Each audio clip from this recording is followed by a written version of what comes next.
Thank you very much. The next speaker is Dr. Furuya Jun, Senior Researcher, Social Sciences Division at JIRCAS. He has worked on the development of a global food model. He has collected data on the ground in Ghana and Bangladesh and has been engaged in developmental economic research. The topic today, he will discuss a super long-run world food supply and demand outlook to 2060. The floor is yours. Thank you for the introduction. I am Furuya of JIRCAS. I will look at the period for the super long-run supply and demand outlook.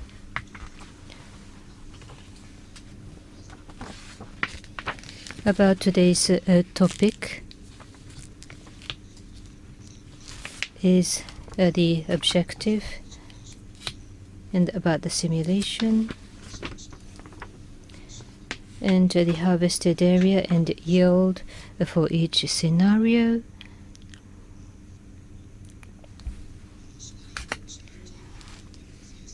Production and trade volumes for each scenario and region.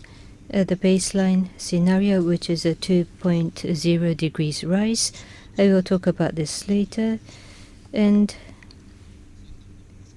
the outlook for supply and demand in the major regions and a summary of the results. The purpose of the project: contribute to the policy making to ensure food security by assessing the impact of climate change of food supply using a world food model that can analyze the long-term supply and demand situation, including climate change. And the assumption is we have used the socio-economic and climate change scenarios according to Assessment Report 6 of IPCC. And by developing a new food model, we are looking at about 40 years from 2019 to 2060. The method of simulation.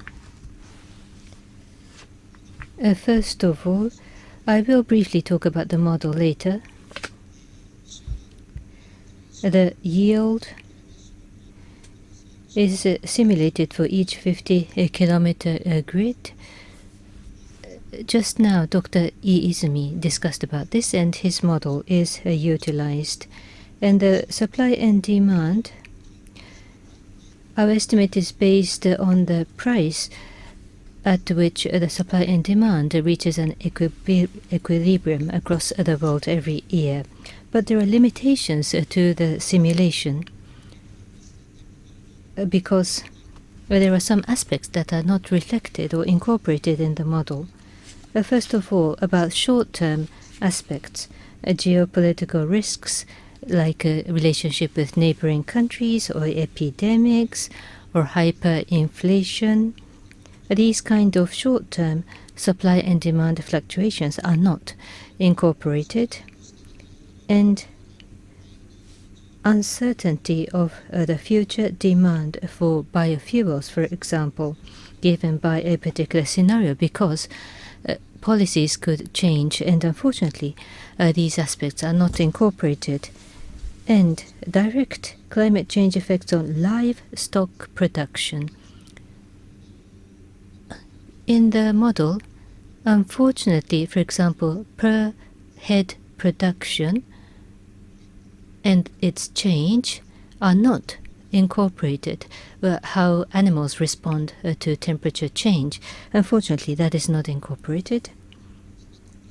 And then, beyond 2060, the trend of food supply and demand, we tried to go beyond 2060. However, the price at the supply-demand equilibrium could not be gained, and therefore our projection only goes up to 2060. overview of the simulation. About the global food model. It is made of sigma crop model and the land use data analysis and the equilibrium model. The crop model, I need not go into details, but we look into the environmental stresses that impact the growth, and it is simulated for each grid. The land use data analysis estimates the crop by aggregating the grid yield like a high temperature belt for different geographical areas. The yield are estimated, and there is an upper limit placed on the planted area, and to raise the legitimacy of the equilibrium model. And under the equilibrium model, we look at the yearly supply and demand for major commodities for each country or region, and this is the diagram. So climate conditions, population, economy, the land use, these are determined outside the model. We heard about the sigma model, climate condition including temperature, precipitation, and population economy. This comes from the knowledge stock, which is incorporated into the crop model. The land use data. The crop yield is calculated per country, and the upper limit of the agricultural land will be determined, and these are input into the supply-demand model, and the equilibrium price and the supply-demand will be calculated. GDP, population economy, such data will also be used. So this is the general flow.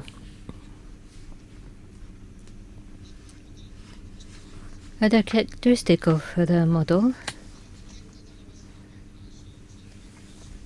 So first of all, the yield per crop, and the yield obtained is multiplied by the harvested area, so it is like starting from the bottom and going upwards. In some of the model, the production amount will be utilized and in order to estimate the yield and disaggregate it into the land area, but in our case, we use the yield, and it is strongly dependent on the yield. And of course, the climate change impact can be assessed, and we focus only on the agricultural commodity, so it is a partial equilibrium model. And the total export and the total import of the world is adjusted to be at the same level. So this is an equilibrium model. And the price elasticities. For example, when the price rises by 1%, how much supply will increase, that kind of parameter is important. And this is calculated based on economic theory. And the feed demand function, this is very difficult to develop. For example, this maize will become beef or pork. It is not classified, so this is difficult to develop.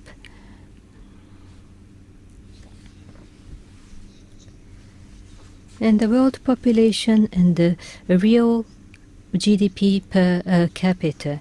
And during our study period, the global population will grow from 7.4 billion up to 9.5 billion, which means population will increase by 1.3 times. And in particular, Asia and Africa will see the largest increase. Africa population will be 1.9 times larger. Per capita real GDP, it will increase by 2.8 times. And the amount increase will be large in North America, Oceania, and Europe. But in terms of the rate of increase, Africa 4.5 times, Asia 4.1 times, so the increase rate is larger in Africa and Asia. Socio-economic climate change scenarios. In the supply-demand scenario, we fix the socio-economic scenario according to assessment report 6 with the SSP2. And the global average temperature of the latter half of the 19th century and the average temperature of 2041 to 2060, we look at the increase. And as Dr. Izumi mentioned, 1.7 increase or 2.0 increase or 2.4 increase, we use the climate variables that produces this particular level of temperature rise for the simulation. So these are the names given to the different scenario.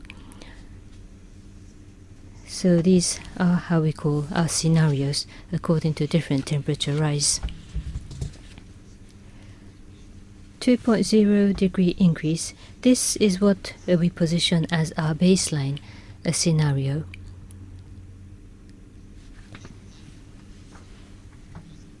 As you all know, relationship between CO2 concentration and the yield.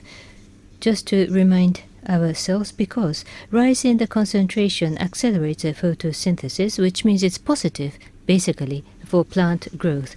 For example, if the CO2 concentration increases by further 200 ppm, in the case of the rice, the yield will rise 15%.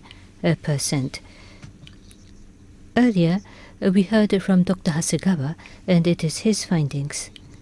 So this is called the fertilizer effect. However,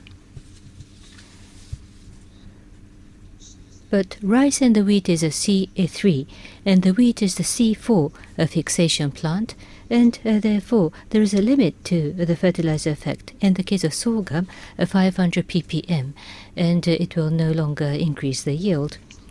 And the relationship between the temperature and the crop production. When the temperature rises, there will be an impact because only the plant growth and the seed will not grow. And if it is beyond 34 degrees in the case of the rice, anthers will not open. So this will be high temperature sterility. And therefore, the relationship between the temperature and the crop production. In the case of the rice, if it goes beyond 23 degrees, you can see that the yield goes down. And on the very right-hand side of the graph, you can see the big drop in the yield.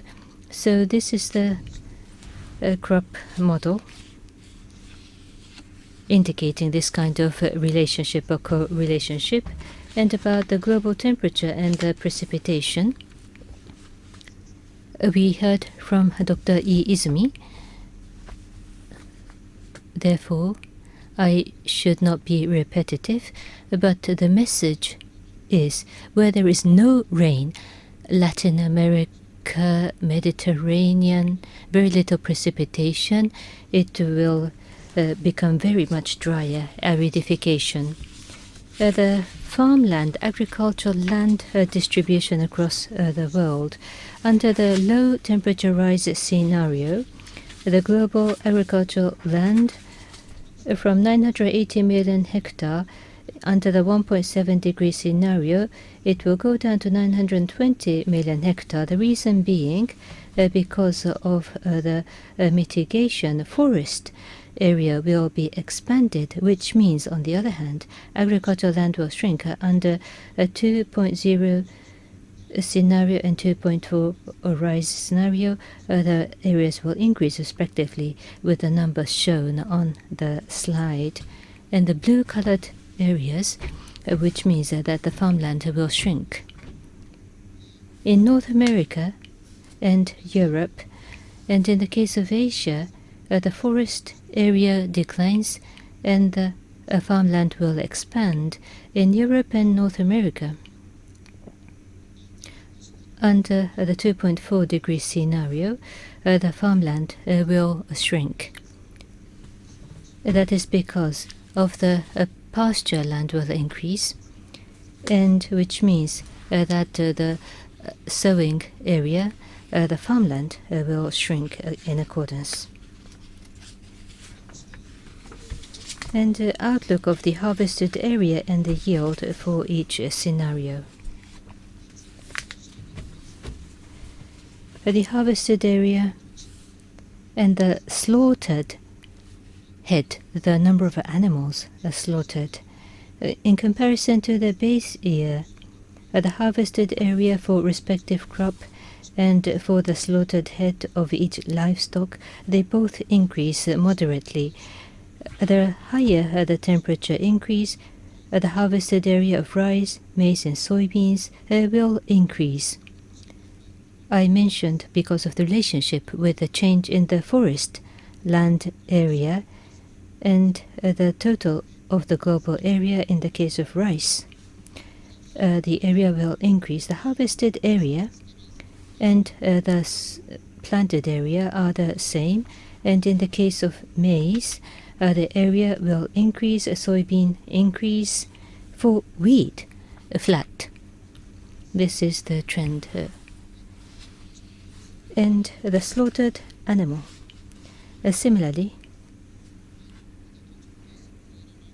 not much change in the slaughtered animals, but as I mentioned, in the livestock, we do not incorporate this. Compared to the base year, it is increasing. There will be more slaughter into the future. And this time, we are looking at the yield and livestock production per head.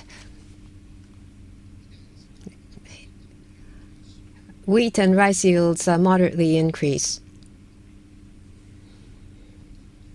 Wheat and rice, respectively, the yield increases with increase in temperature. If you look up until 2060, it shows a growing trend. But at this point, corn is such that the yield will begin to drop. Under the 2.4 degree scenario, it drops considerably. That is, the fertilizer effect is seen, so that the yield goes down. And Izumi-san explained the sigma results earlier. And the soybeans likewise show a decrease. The U-shaped functions, or the reverse U-shaped function, is such that it becomes steeper. And in changes in yield are influenced by different factors. I have already talked about that. And next, the major meats per head production, short term it rises, but against the baseline meat, poultry, and also pork shows that yield goes up per head. This is also due to technological advancement. Production and trade outlook for each scenario and major region. In the interest of time, I'd like to only touch upon the major items, major crops, that's wheat, rice, maize, and soybeans. This is an aggregate. World production of major grains and soybeans will increase from 2.8 billion metric tons to about 4 billion tons over the outlook period. Net exporting regions of major crops in the base year are North America, Central, and South America. South America has a smaller number, Europe and Oceania. These are the exporting regions. North America, a considerable increase in exports.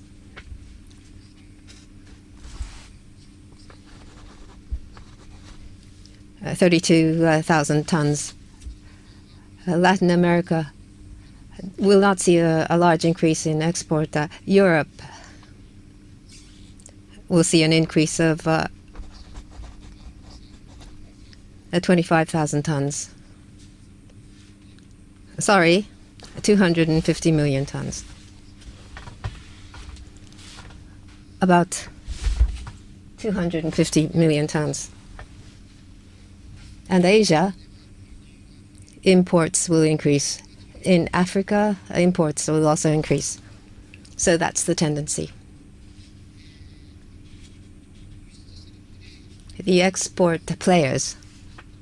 If you look at this, there's no change in the players. North America, Latin America, Europe.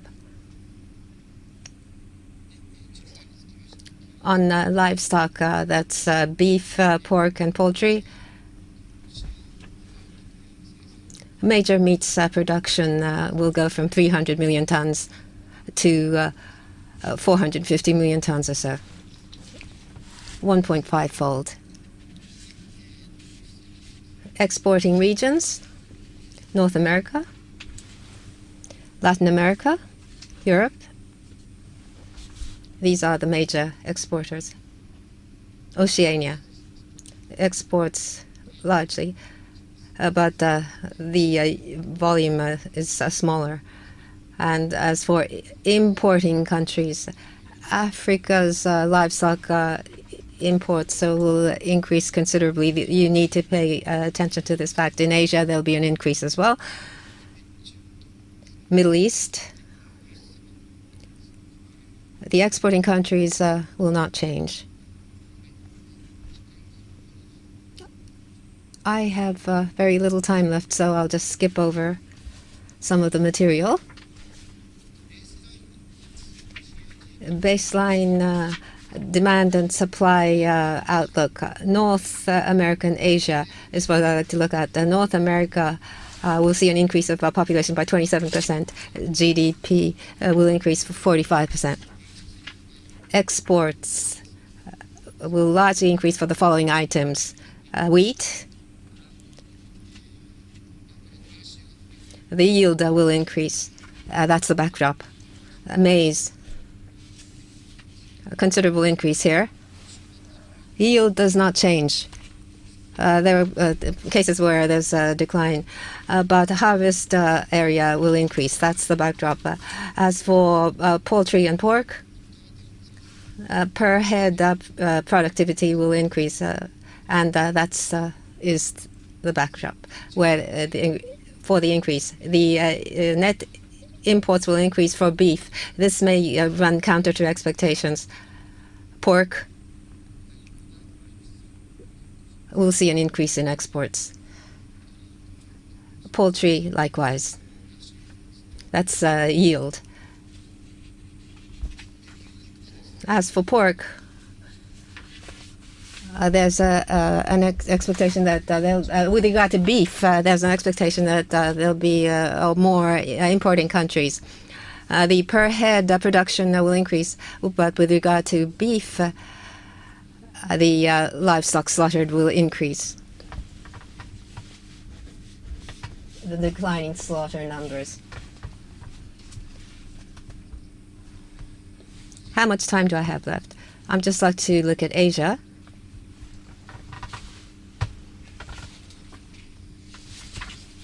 With regard to Asia, a 15% increase in population per head, GDP, over 300% increase.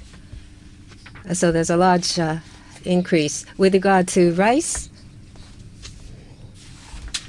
I have 1 minute left. Then let me just concentrate on rice. Rice export will increase, and the backdrop to this is that yield will increase. I only have 1 minute left. So I'd like to wrap up.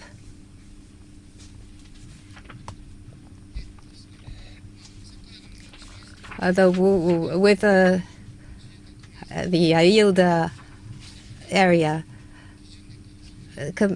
compared will be 1.5 times the base year, and yield because of climate change and technology advancement will increase 1.3-fold. That's the result. And as for corn and the number of animals slaughtered will continue to increase 1.0 to 1.3 times due to rising prices of feed crops such as maize and soybeans. Meat production per head will increase 1.2 to 1.3 times due to technological progress.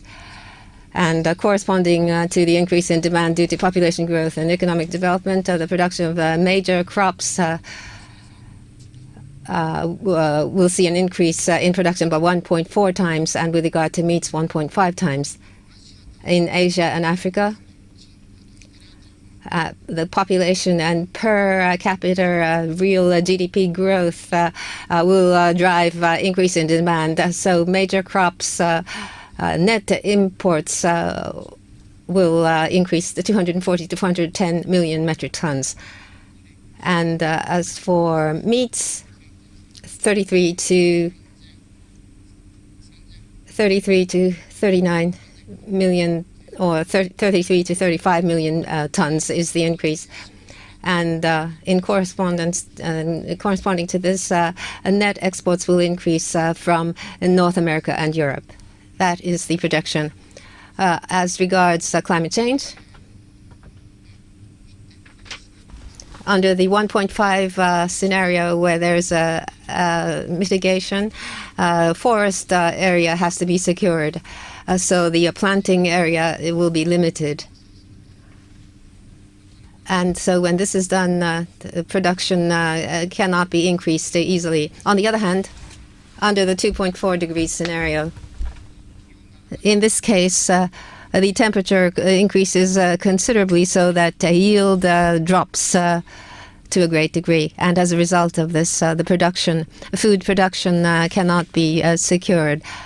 So it's a narrow route. We have to go through the narrow route in between the two.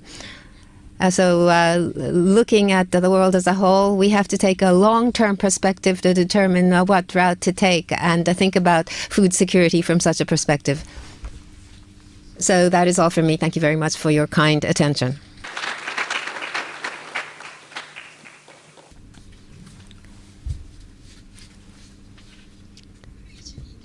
Thank you very much, Dr. Furuya. So this was the new Miriam model. Thank you very much. If you have any questions, there will be opportunity during the next session. So this will be the conclusion session 1. We will have a little break.